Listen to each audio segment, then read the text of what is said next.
What's going on, my fuzzy friends? SeanPierceJohnson here, and welcome to this week's episode of Stompbox Saturday, where on the Stompin' Block we have quite possibly the best fuzz pedal I have played in a very long time, and it comes to us from someone who knows a thing or two about fuzz, that being Robert Keeley and his crew at Keeley Electronics. It is the FUZZ BENDER.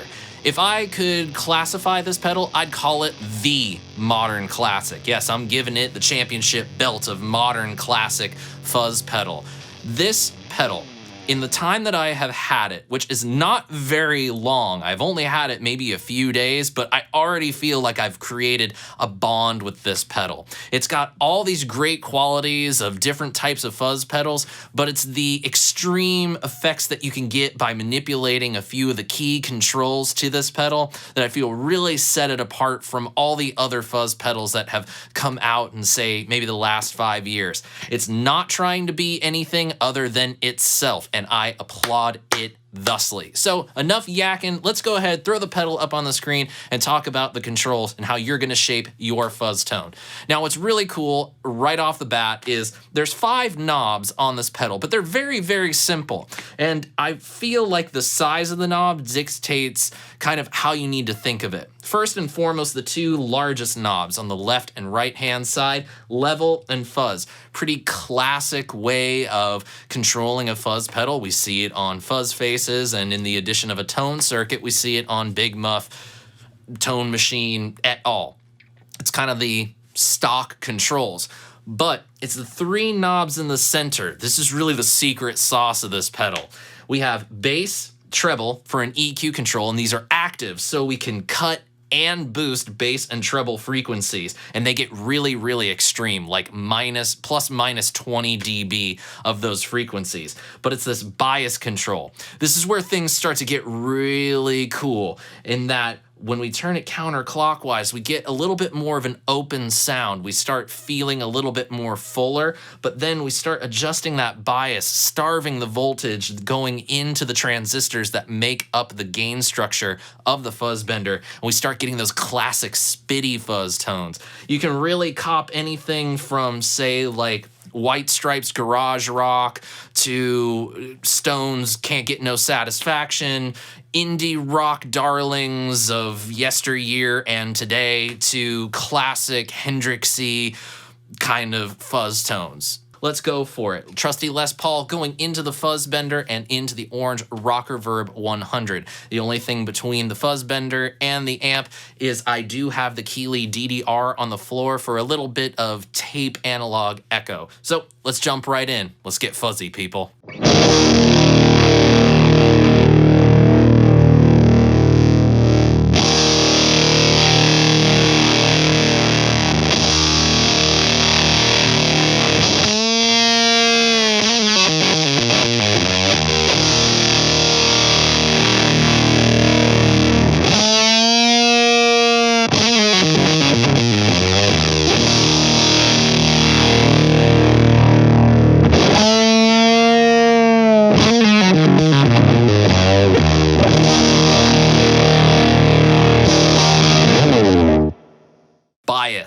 Probably one of those controls that you're not altogether familiar with on fuzz pedals, because oftentimes that control is just on the inside. And it basically, if I had to put it in layman's terms, is like this. It's allowing you to send a certain amount of electricity to the transistors to create the overall gain structure. Really, the effect of it is better to hear than it is to explain with words. And we can start to use some buzzwords, and that'll be easier for you to understand. The lower on the bias control gets you the bigger fuzz tones. Turning up the bias gets it a little bit more restrictive, a little bit more spitty, more Velcro-y. And with that, without even touching the EQ, opens up a whole new thing in just one particular volume and fuzz setting. We're not even turned up that far on the fuzz knob. We are just shy of noon, but even just turning that bias control, I feel like we have everything that we could possibly need in order to get us a wide variety of fuzz tones. For example, I really dug turning it up all the way because that spitty quality, add on a little bit of the echo from the DDR, it takes it and it just really does it well. That fuzz sound, that sputtery and Velcro-y, it has more to it than other fuzz pedals that do the same kind of thing.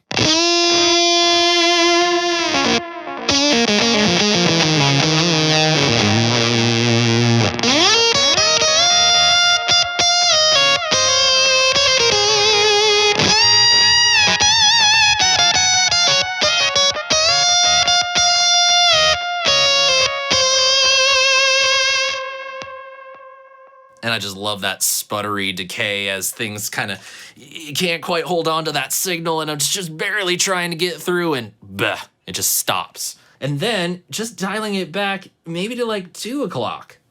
Let's just compare that sound.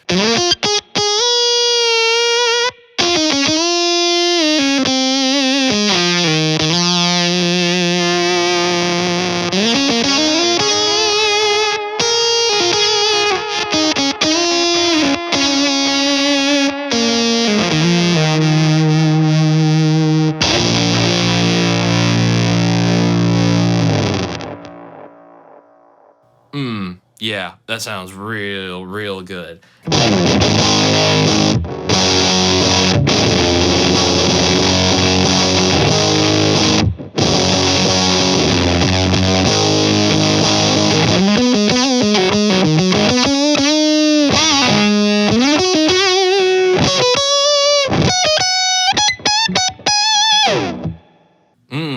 And it gets more crunchy at that point. It's not quite being starved so much. There's not all this like crazy amount of compression like if we turn up the bias control.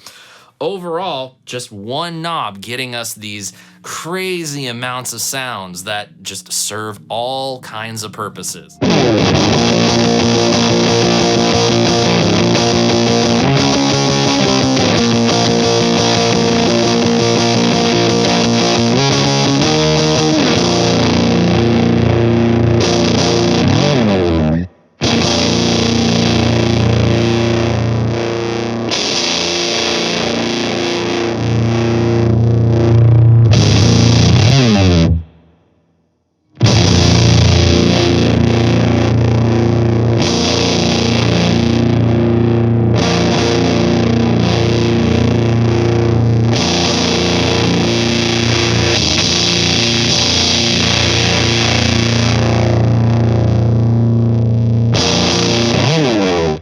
So now that you have a bias control in addition to the EQ, it's almost like they're all three working together to create a different kind of EQ and gain structure.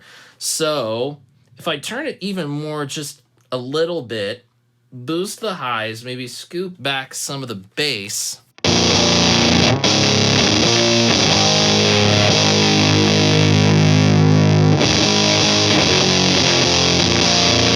This takes on a bit of like an op-amp Big Muff quality.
Wow.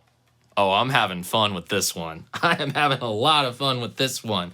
But then again, if we want, we can make it really dark and add a little bit more bass so that we get something really boomy and makes every note higher up on the neck sound really fat.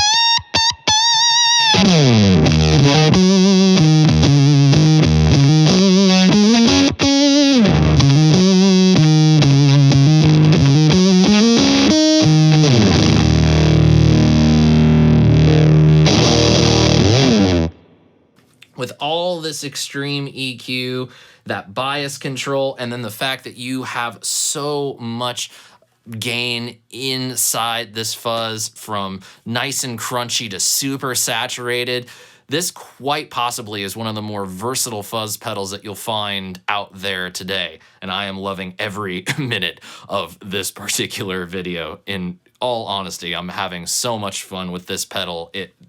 I could go on and on about it.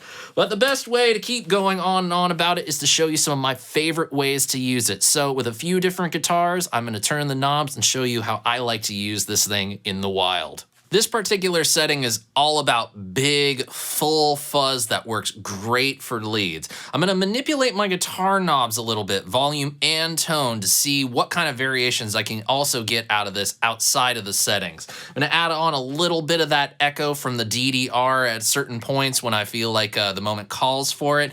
And other than that, let's just have some fun with this one.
Now here's a fantastic setting that I'm absolutely in love with. The best part about this is the fuzz control isn't even up that much, but when the volume of my guitar is full bore, it's thick, it's fat, and has a little bit of articulation to help some of those notes come through. But the key thing to this is how well this cleans up. It is insane how good it is. Let's check this out.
For this last thing, I can't think of anything more fun to do since this EQ is loosely based around something on an infamous Boss pedal to crank the gain, crank the bass, and crank the treble, drop down to drop D, and just, stone away. If that's even a phrase.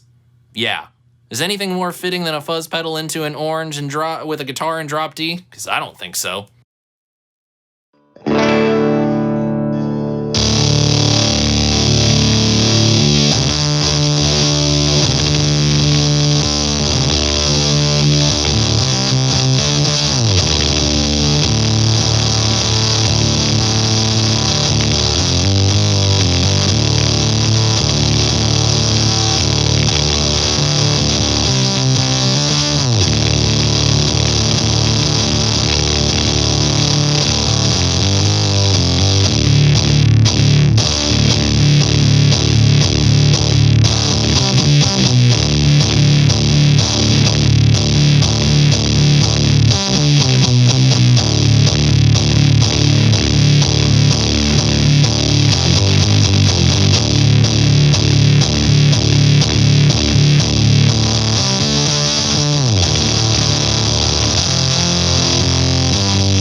And that, my friends, is the Keeley Electronics FUZZ BENDER. I think I'm just gonna let this one speak for itself and not say a whole lot, other than I am having an absolute blast with this fuzz pedal. A modern classic, it takes the cake right now. This is definitely top 5 of the entire year, and I am just having so much fun exploring it, and hopefully you will be seeing it more in videos to come, but that is for another time and another day. And until those times and those days come, I would love to know what you all thought of the Keeley Fuzz Bender. You can let me know your thoughts in the comments section below, and please do click the subscribe button, turn on some notifications, and consider becoming a supporter on Patreon so I can keep making these awesome fuzz pedal and other pedal demos for you as well. Thanks again for joining me this week, and until next time, my friends, I'm SeanPierceJohnson, wishing you all out there great tone and happy stomping. Cheers.